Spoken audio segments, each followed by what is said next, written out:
पहला कंसीव किया, पहला बेबी, और होते ही मिसकैरेज। गायनेक ने बोला रेडी कर दो अबॉर्शन के लिए। ये आराम से ऐसे बोला मैंने, मेरे हाथ में मेरा मोबाइल फोन था और भांग मैंने उनको कॉल करके बोला कि मुझे नहीं पता, मेरा एक्सीडेंट हो गया, मेरी टांगे गई। मैं लोगों को बार बार बोल रही थी मेरे पति थे मेरे साथ, कहाँ गए वो, कहाँ गए वो, और लोग मुझे बोल रहे थे कोई नहीं है यहाँ पे। उसने देखा, मैंने उसको देखा, वही पहला प्यार, पहली शादी, पहला लव। उसके पास जाके उसके पैरों में बैठ के लिटरली मैंने ऐसे करके बोला, मैंने अपनी डेथ को फेस किया और उसको ओवरकम किया है। बहुत कम लोग शायद ऐसा कर पाते हैं, और अब मुझे वैसा बनना है जैसा ये सोच भी नहीं सकता। आना है तो तू आएगी सबको छोड़ के, मैं नहीं लेके जाऊंगा।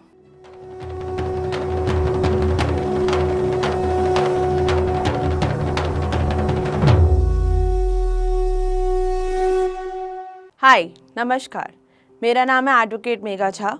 आज मैं आप सब लोगों के सामने एक कहानी बताने आई हूँ। मैंने बहुत जल्दी काम करना स्टार्ट करा।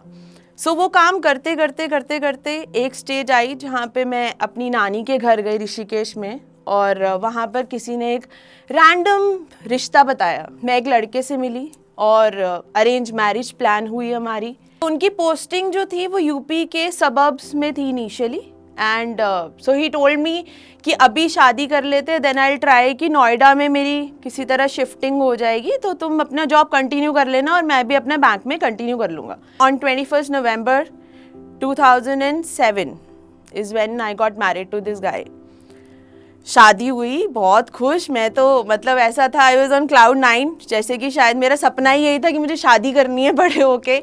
और सब तैयारी बहुत अच्छे से, शॉपिंग, ज्वेलरी, कोई भी ऐसी चीज़ नहीं थी जो शायद मैंने ना खरीदी हो या ना ली हो, या कुछ मुझे मलाल हो कि मेरी ये रह गया। सब कुछ मैंने बहुत अच्छे से किया, फैंसी हेफ्टी पंजाबी वेडिंग।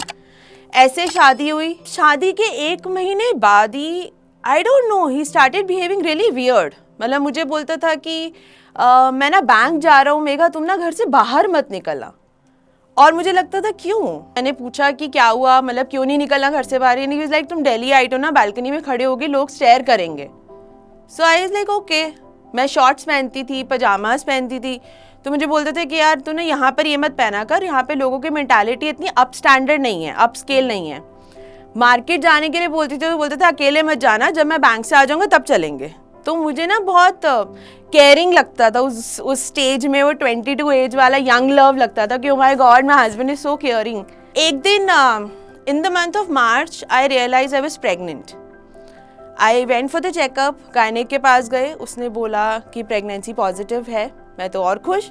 मतलब मुझे तो ऐसा था कि अभी प्रेगनेंसी की न्यूज़ आई है और मैंने अपने लूज सूट्स स्टिच करा लिए थे। सबको बताना शुरू कर दिया कि अरे अरे मैं तो प्रेग्नेंट हूँ। नकली पेट लगा के घूमती थी पूरे घर पे। 29 मार्च मेरा बर्थडे होता है। हम लोग रूटीन चेकअप से आ रहे थे, तो जहाँ पर हमारा घर था, we were staying on the first floor. तो नीचे पार्क टाइप का एरिया था जहाँ पर कुछ गड्ढे थे। तो मैं हमेशा बोलती थी यहाँ से ना आराम से निकलना है, तो मैं पहले वॉक करके बाहर जाती थी, तब हम गाड़ी वहाँ तक लाते थे, फिर मैं बैठती थी। उस दिन सडनली क्या हुआ, जब हम चेकअप से आए तो उसने गाड़ी वहाँ रोकी नहीं, वो सीधा ले आया। जब सीधा लाया तो गड्ढे में बैंग किया। बैंग करते मुझे एकदम से पेन शुरू हुआ। I rush to the washroom जाके देखा, आई स्टार्टेड ब्लीडिंग। और बर्थडे वाला दिन आई स्टार्टेड ब्लीडिंग। ऑब्वियसली ये सोच के मुझे अभी भी गूज़बम्स आते हैं।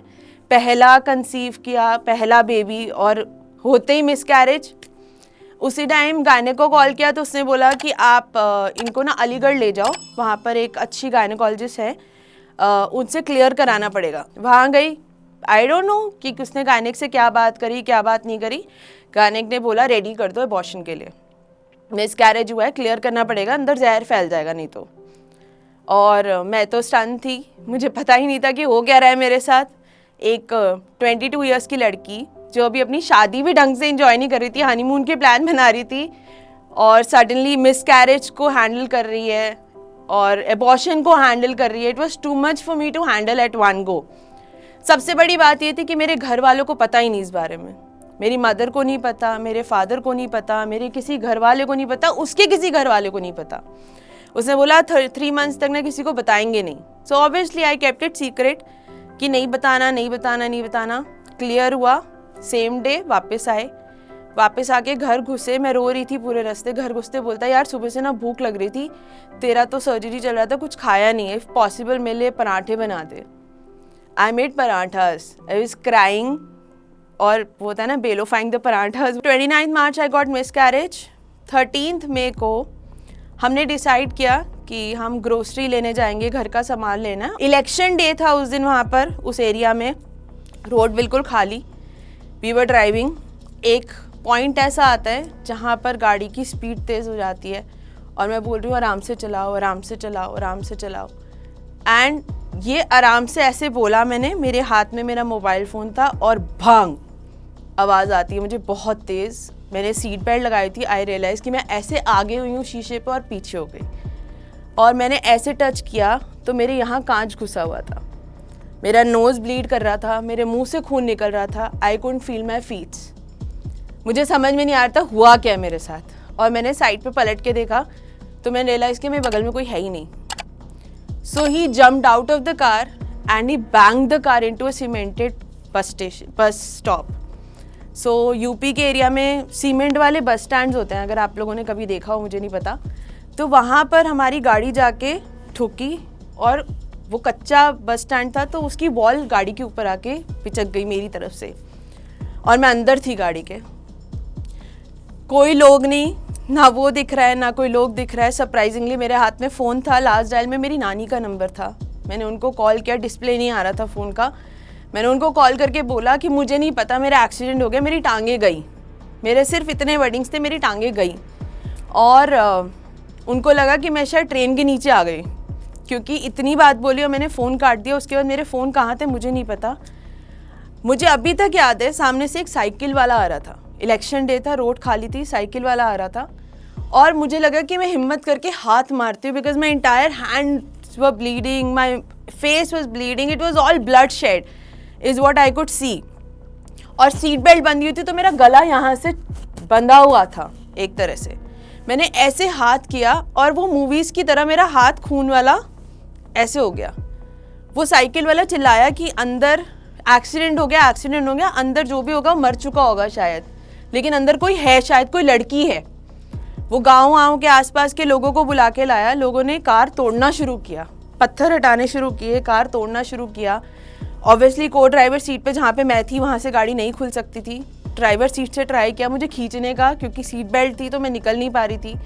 लोगों ने सीट बेल्ट काटना शुरू की, एक साइड से मुझे खींचने की कोशिश करी। फिर एक बंदे ने बोला शायद दरवाज़ा खुल सकता है थोड़ा सा, तो इसका पैर फंसे हुए हैं, क्योंकि पूरा जहाँ पर डैशबोर्ड होता है वो पूरा यहाँ आ चुका था मेरे। तो उन्होंने बोला कि शायद निकल जाएगी, क्योंकि किसी तरह तो इस बंदे को निकालें, बंदा सांस ले रहा है, कोई जिंदा है अंदर, तो इसको निकालना पड़ेगा। और जब दरवाज़ा खुला, मैंने जीन्स पहनी थी, मेरे थाई बोन में इतनी बोन जो थी वो बाहर आ गई। और मतलब जीन्स से बाहर तो क्या सोचोगे आप, मेरी स्किन से बाहर आ गई। जब मेरी टांगों से डैशबोर्ड हटाया गया, मेरे यहाँ पे ब्लीडिंग हो रही थी नॉन स्टॉप, जैसे फुहारा हो, मेरे हाथों पे सब जगह। और मुझे लग रहा था कि वो कहाँ है। मैं लोगों को बार बार बोल रही थी मेरे पति थे मेरे साथ, कहाँ गए वो, कहाँ गए वो। और लोग मुझे बोल रहे थे कोई नहीं है यहाँ पे, आप किसको ढूंढ रहे हो। मेरे को लोगों ने बाहर निकाला। The only thing I could remember is कि मेरे पैर ऐसे टेढ़े थे जैसे मूवीज़ में भूतों के दिखाते हैं, चुड़ैलों के दिखाते हैं, ऐसे बिल्कुल टेढ़े पैर, हाथ मुंह सब जगह से ब्लीडिंग। पुलिस आई, हमें फर्स्ट एड के लिए मेरे को लोगों ने उठा के पुलिस वैन के अंदर नीचे लेटा दिया, not even on the seat, नीचे लेटाया। तो मैंने उनको बोला मेरे पति थे कहीं पे। हम जब यू टर्न लेके फर्स्ट एड के लिए हॉस्पिटल जाने लगे तो दूर कहीं पे एक मंजी पे बैठे हुए, मतलब एक खाट पे बैठा हुआ मुझे वो दिखे। मैंने पुलिस से स्क्रीन किया मेरे हस्बैंड है, पता नहीं उनको कितनी लग गई है। मुझे लग रहा था उस बंदे को शायद बहुत ज़्यादा लग गई है, तो इसलिए वो पीछे छूट गया और गाड़ी के प्रेशर से मैं आगे आ गई, उस स्पीड की वजह से। उसको लिया गया, वो क्वाइट था, कोई वर्ड नहीं बोल रहा है, कोई रिएक्शन नहीं कर रहा है, कुछ नहीं। हम हॉस्पिटल पहुंचे, उन्होंने बोला सर्जरी करनी पड़ेगी, शी इज़ ब्लीडिंग बैडली। मेरी जीन्स काटी और जीन्स में सिर्फ ब्लड ही नीचे गिर रहा था क्योंकि यहाँ से बोन बाहर थी। जब उन्होंने जीन्स काटी तो डर गए वो लोग कि इतना खून और इतना ब्लड शेड, इतने जीन्स को निचोड़ के खून निकाला जा सकता है, इतना खून था। तो उन्होंने बोला कि जल्दी से सर्जरी करनी पड़ेगी क्योंकि ब्लड यहाँ से ज़्यादा दिख रहा था। ऑपरेशन थिएटर में ले गए, मेरे को रीढ़ की हड्डी पे एनेस्थीसिया का इंजेक्शन लगाया और ऑपरेशन कर दिया। थर्ड डे जाके पता लगता है कि मेरी रीढ़ की 3 हड्डियाँ टूटी हुई थी, जो डॉक्टर्स को पता ही नहीं था। थर्ड डे पता लगा कि जो उन्होंने सर्जरी करी है उसमें बोन ऊपर लगा दी, एक के ऊपर एक, जिसकी वजह से दोनों टांगों में 6 इंच का फ़र्क आ चुका है। तो अब लंगड़ा आके चलना पड़ेगा पूरी लाइफ में। थर्ड डे पता चलता है कि यहाँ वाली ब्लीडिंग इतनी ज़्यादा हो चुकी है, शायद दोनों टांगें भी काटनी पड़ सकती है क्योंकि जहर फैल रहा है। उसकी फैमिली आती है, मेरी फैमिली आती है, और उसकी फैमिली आगे सिर्फ इतना बोलती है कि हम इसे यहाँ से लेकर जा रहे हैं। और मैं शक्ल देख रही हूँ लोगों की, to an extent even my vagina started bleeding on the same day evening. तो सबको लगा कि शायद कुछ था, बट कुछ था नहीं उस टाइम पे। वो प्रेशर की वजह से मेरे स्टमक पे इतना तेज़ वो झटका पड़ा था कि वो वहाँ से ब्लीड हो रहा था। बाद में पता लगता है मेरी नाक की हड्डी टूटी थी। बाद में पता लगता है कि मेरा साइड पे जो दाढ़ होती है वो आधी टूट के गिर गई थी और आधी अंदर धंस गई थी। ये जो छोटी छोटी चोटें थी ना, ये तो हमने इग्नोर करी एक्चुअल में। ऐसा लगा कि ये बहुत छोटा है, जो बड़ा है पहले उसको देखो। रीढ़ की हड्डी, फिर तीसरे दिन मैंने, जब उसके घर वालों ने डिसाइड किया कि इसको लेके जा रहे हैं, मैंने बोला मुझे एक बार उससे मिलना है। मैं उससे मिली, मैंने बोला कि आप मुझे छोड़ के जा रहे हो? उसने कुछ नहीं बोला तब भी। मैंने बोला अच्छा एक काम करो, आपने जाना है जाओ अपने घर वालों के साथ, give me a hug and then leave. एक लास्ट हग दे सकते हो before you leave? The only thing he said नहीं, the only word that he said was नहीं, and he left. Same day मैंने अपने पेरेंट्स को बोला मुझे यहाँ से जाना है। मुझे अभी भी याद है, मैं एक टांग की सर्जरी कराने अंदर जा रही थी, स्ट्रेचर पे लेके जा रहे थे। मैंने अपने पेरेंट्स को देखा और उनकी आंखों में आंसू थे और फेस पे स्माइल थी और डर था उनके चेहरे पे कि पता नहीं हमारी बेटी वापस आएगी या नहीं आएगी। मैं अंदर गई, मैंने डॉक्टर को बोला आप एक काम कर सकते हो? मुझे बोला क्या? मैंने कहा दोनों पैरों के साथ सर्जरी कर दो आज ही। कह रहे पागल हो गई है, तेरा ब्लड ग्रुप ओ नेगेटिव है, नहीं मिलेगा, कम पड़ गया, क्या करेंगे, कहाँ से अरेंज करेंगे, और दोनों इकट्ठे नहीं झेल पाएगी, बहुत लंबी सर्जरी हो जाएगी। मैंने कहा नहीं आप कर दो। कह रहे क्यों? मैंने बोला मैं अपने पेरेंट्स को दोबारा नहीं देख सकती ऐसे, और मैं झेल लूँगी, मैं बहुत स्ट्रांग हूँ, आप टेंशन मत लो, आप कर दो। पर कुछ समझ में नहीं आ रहा था कि कौन सा दर्द ज़्यादा बड़ा है, जो मेंटल है वो, जो फिजिकल है वो, जो ह्यूमिलेटिंग है वो, जो पेरेंट्स का देख रही हो वो, या जो अपने आप से डील करना आगे की लाइफ में वो। डॉक्टर ने बोला रीढ़ की हड्डी का कोई ऑपरेशन नहीं होता इंडिया में, तो बेड पे ही रहना पड़ेगा। ब्रश, पॉटी, सुसु, नहाना, स्पंज सब बेड पे, और बेड सोर्स ना हो जाए, ध्यान रखिएगा। मैं कपड़े नहीं पहन पाती थी, टी शर्ट ड्रेस पहनती थी या कई बार सिर्फ बेडशीट लपेटती थी। मेरे फादर, मेरा भाई मुझे ऐसे ही उठाते थे। फाइनली टाइम आया, मैं बैठना शुरू हुई, थोड़ा थोड़ा फिजियोथेरेपी करना शुरू हुई। मेरी मदर मेरे को ऑयल लगा के मसाज करती थी। हर कोई आता था देखने के लिए, मुझे देखता था, बाहर जाके रोता था। और मैं अपने पेरेंट्स के सामने, फैमिली के सामने कभी नहीं रोती थी। रात को तकिया मुंह पे रख के चीखे मार मार के रोती थी, क्योंकि मुझे लगता था ये तो हो गया, अब क्या, व्हाट इज नेक्स्ट। मैं उस बंदे को कॉल कर रही हूँ, वो मेरे फ़ोन नहीं उठा रहा, उसकी फैमिली को कॉल कर रही हूँ, वो रिस्पॉन्स नहीं दे रहे। एक बार टोटल मिलने आए, पूरी सर्जरी खर्चा कुछ नहीं उठाया, जानने की कोशिश भी नहीं करी कि मैं जिंदा भी हूँ या नहीं, मेरी टांगे हैं भी या नहीं, मैं ठीक हूँ या नहीं, रिकवर कर रही हूँ नहीं, कुछ नो इन्फॉर्मेशन एट ऑल। मुझे उसके घर वालों ने एक ही वर्ड बोला, that he is under depression, और उसने डिप्रेशन में ये सब किया। और मुझे लगता था किस चीज़ की डिप्रेशन, क्या लोड था लाइफ में, अच्छी तो लाइफ चल रही थी हमारी, मैंने तो कोई डिमांड ही नहीं रखी, बल्कि अपनी सब चीज़ें मैं गिव अप करती आई कि just to have a happy married life. एक टर्न आया लाइफ में जहाँ पे लोगों ने बोला कि तू उससे अलग हो जा, गिव हिम अ डिवोर्स। एक नॉर्मल सी, आप पता नहीं आप लोगों को क्या लगता है क्या नहीं लगता, 2008-9 में उस पीरियड, उस एरा के अंदर डिवोर्स, तलाक बहुत हैवी वर्ड्स हुआ करते थे।